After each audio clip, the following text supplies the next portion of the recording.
Hey there, welcome to my podcast. My name is Gina Govas. Thank you for being here. Today is June 18, 2025, and this is episode number 8. So today I'm going to talk about Jupiter in the birth chart as your fast path to enlightenment. This video builds on my last video where I talked about Jupiter entering Cancer and what that means for you.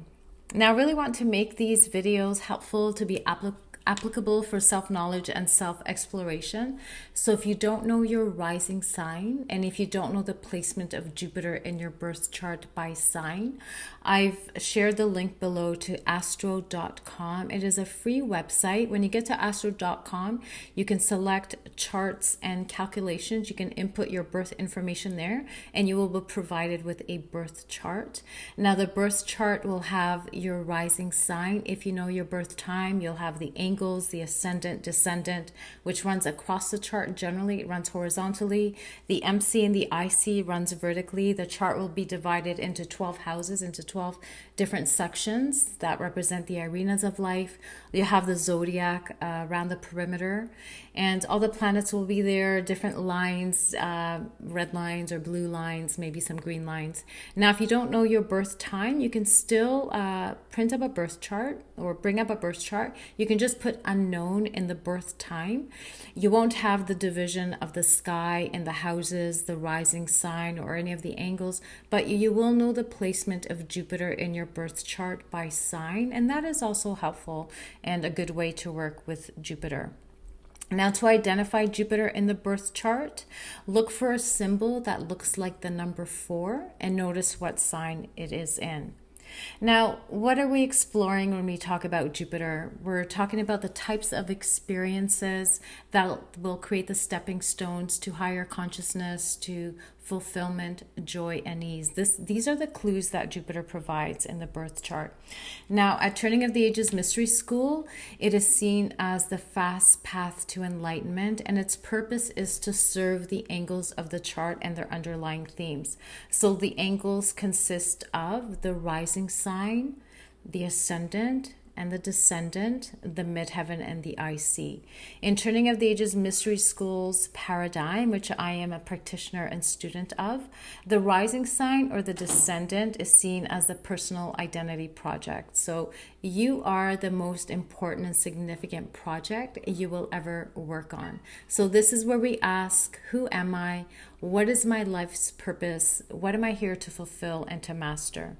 Now, on the opposite end, we have the descendant. This is the arena of relationships and the main partnerships. So this is where we ask, who am I with? Who is my partner? And these signs form an axis. An axis is two opposing signs, and that helps us further understand intent. We want to understand what the main concerns and the issues are and what this axis is about. Now, the midheaven is the right livelihood project. What do I do? What is my contribution? What is my calling? What is the best livelihood for me? And at the bottom of the chart, the IC, this is the roots of our identity, and it's what is deep within us. So where do we do this from? What is my unique and individual creative self-expression that is deep within me? I see the IC perhaps as the most intimate or private part of the chart. If you just think of it symbolically, it is below the horizon. It is right at the bottom. So I see it kind of like the home within ourselves or the deepest part of the soul.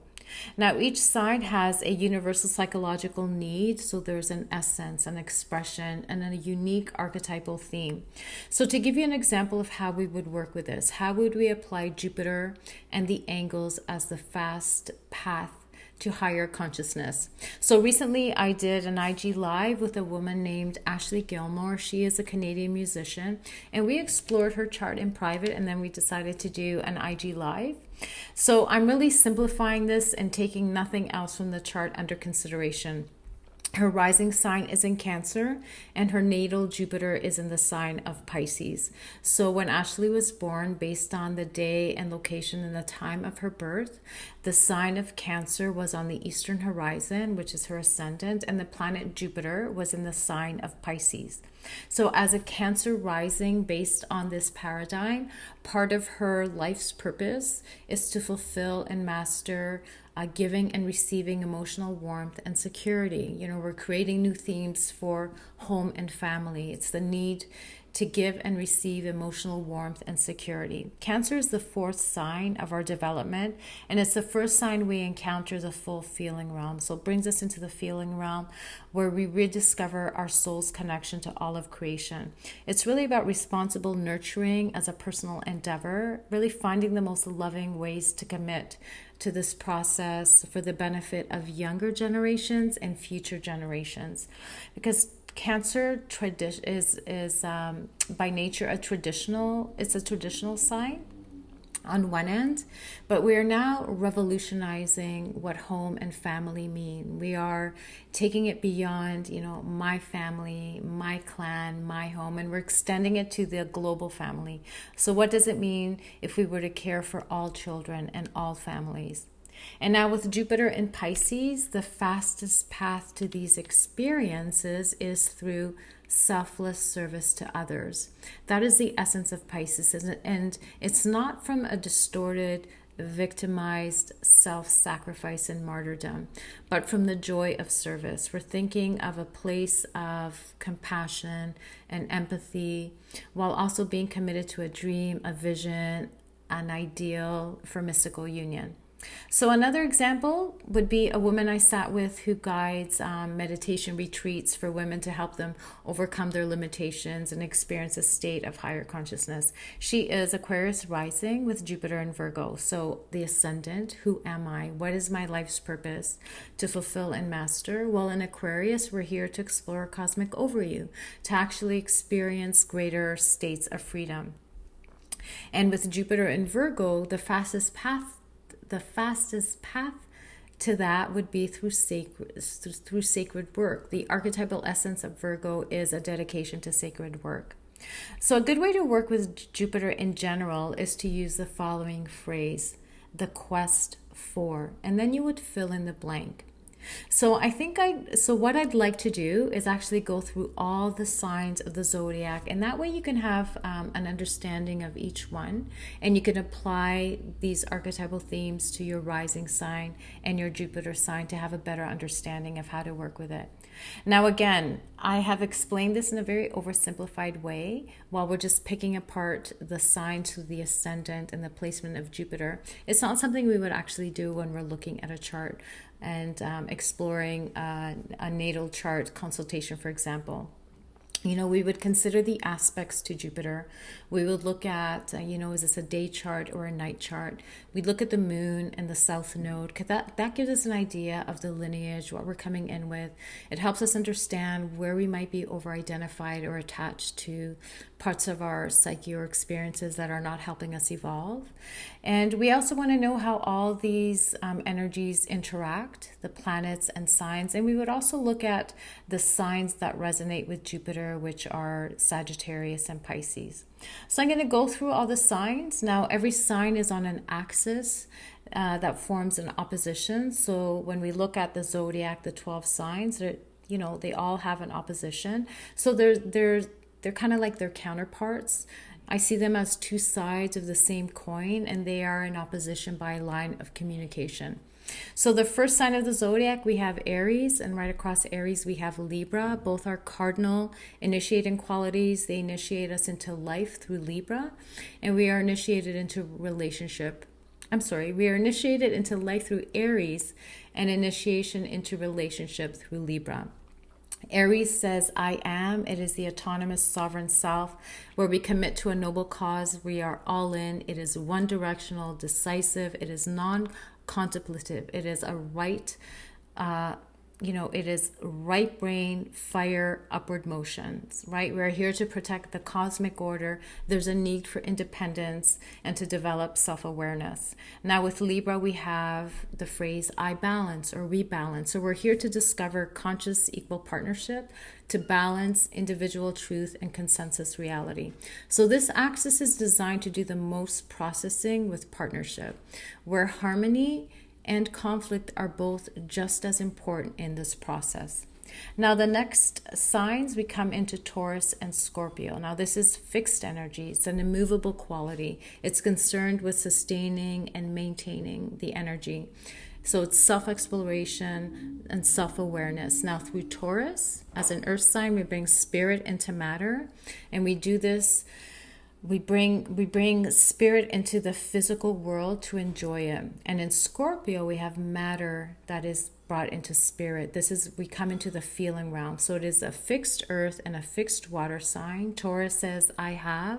Scorpio says, I desire. Taurus explores aliveness and pleasure in the body. So to enjoy and savor the experience of life through all the senses. Scorpio is developing a strong individuated self. It's the capacity to experience the greatest intensity, to go to the edge of aliveness, to master life force energy, to develop the capacity to respond to desire. We know that desire is the engine of all creation, and it is really to master the energies of the underworld dimensions.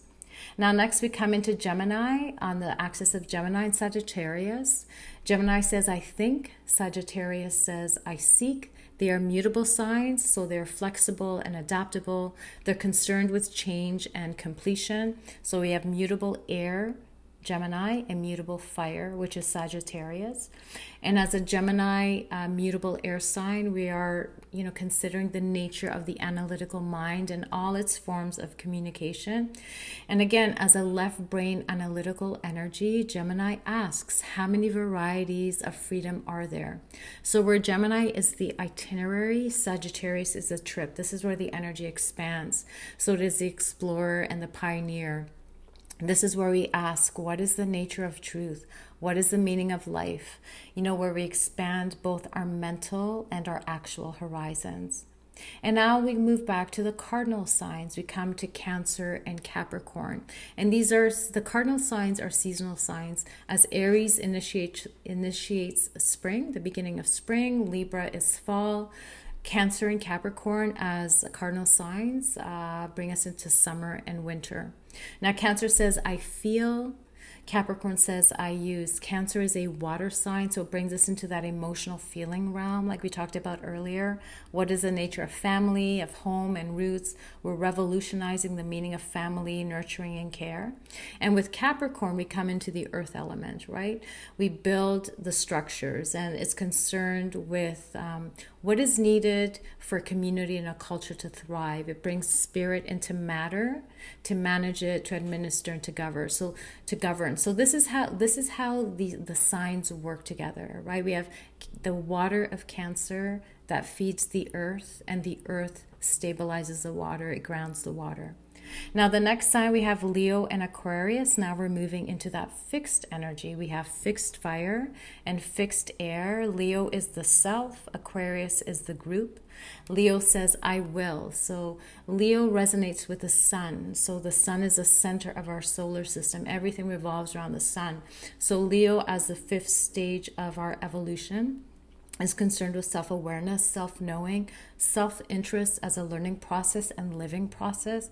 It is one of radical self-love and freedom for self-expression. And it's really where we become comfortable being who we are and knowing that we are worthy just because we are here and because we are divine beings. All of us. This is what Leo teaches us. They show this radical self-love, and it inspires others to see that in themselves. Now, Aquarius is the phrase, I know. It is the 11th sign of our evolution, and it is a transpersonal energy.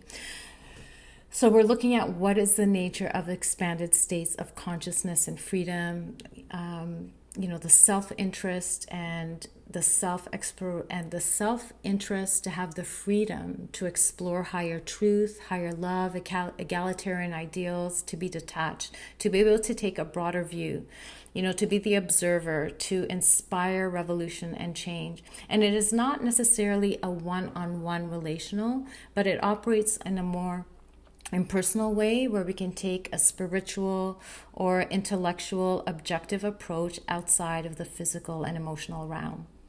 And now next we move to Pisces, to the Virgo Pisces axis. We come back to that mutable energy, mutable earth and mutable water. They're both in service to spirit. With Virgo, we have the practical, rational, analytical left brain. And on the other hand, we have the spiritual, the intuitive, the creative, the feeling, empathic right brain. Pisces is the need to commit to a vision, a dream, or an ideal on one end. And then on the other end, we have the need to analyze, to be useful and discerning. So this axis is really about a healing path. Virgo, as a rising sign or with Jupiter in Virgo, we are here to maintain sacred balance with all of life. So we're here to discover our sacred work or sacred expression. We bring spirit into matter, to honor it, to co-create with, to be useful, to be supportive, for the benefit of all people, for the benefit of community. So we want to look at the pattern within a system. And we want to notice where the pattern is off to restore harmony. That is where the left brain and personal analytical component of Virgo comes into play. We're looking at patterns in natures, patterns in the body and routine in our health, daily tasks. This is how Virgo is associated with the 6th house. And in its shadow is where it becomes over analytical, over critical.